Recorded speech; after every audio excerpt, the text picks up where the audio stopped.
Penguin Random House Audio presents The Coddling of the American Mind: How Good Intentions and Bad Ideas Are Setting Up a Generation for Failure, by Greg Lukianoff and Jonathan Haidt. This is Jonathan Haidt. We have created a website to go along with the book. Please visit www.thecoddling.com.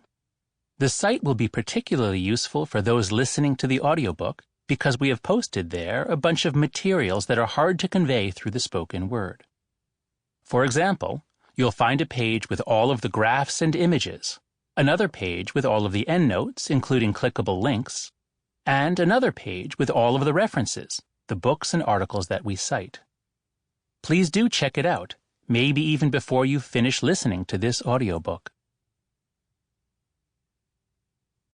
3 quotations.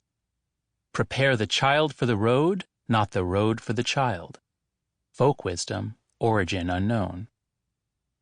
Your worst enemy cannot harm you as much as your own thoughts unguarded. But once mastered, no one can help you as much, not even your father or your mother.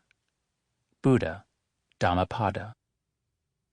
The line dividing good and evil cuts through the heart of every human being. Alexander Solzhenitsyn, The Gulag Archipelago. For our mothers, who did their best to prepare us for the road. Joanna Dalton Lukianoff and Elaine Haidt. Introduction. The Search for Wisdom. This is a book about wisdom and its opposite. The book grows out of a trip that Greg and I took to Greece in August of 2016. We had been writing about some ideas spreading through universities that we thought were harming students and damaging their prospects for creating fulfilling lives. These ideas were, in essence, making students less wise. So we decided to write a book to warn people about these terrible ideas, and we thought we'd start by going on a quest for wisdom ourselves. We both work on college campuses.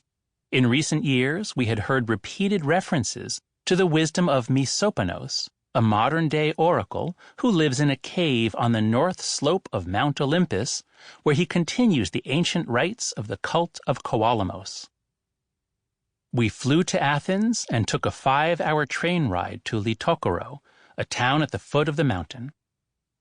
At sunrise the next day, we set off on a trail that Greeks have used for thousands of years to seek communion with their gods.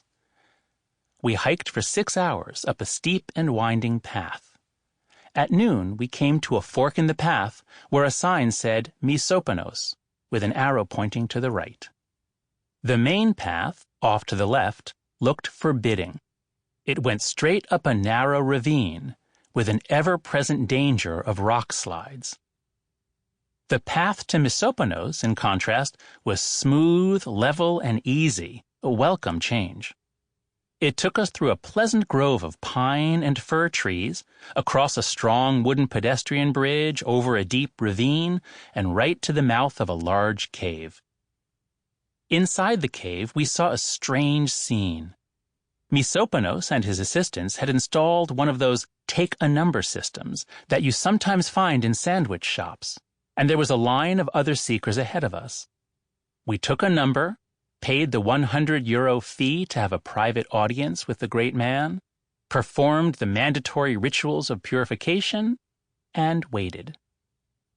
When our turn came, we were ushered into a dimly lit chamber at the back of the cave, where a small spring of water bubbled out from a rock wall and splashed down into a large white marble bowl somewhat reminiscent of a bird bath. Next to the bowl, Misoponos sat in a comfortable chair that appeared to be a Barcalounger recliner from the 1970s. We had heard that he spoke English, but we were taken aback when he greeted us in perfect American English with a hint of Long Island. "Come on in, guys. Tell me what you seek." I spoke first. "O wise oracle, we have come seeking wisdom. What are the deepest and greatest of truths?" Greg thought we should be more specific, so he added, "Actually, Sample complete. Ready to continue?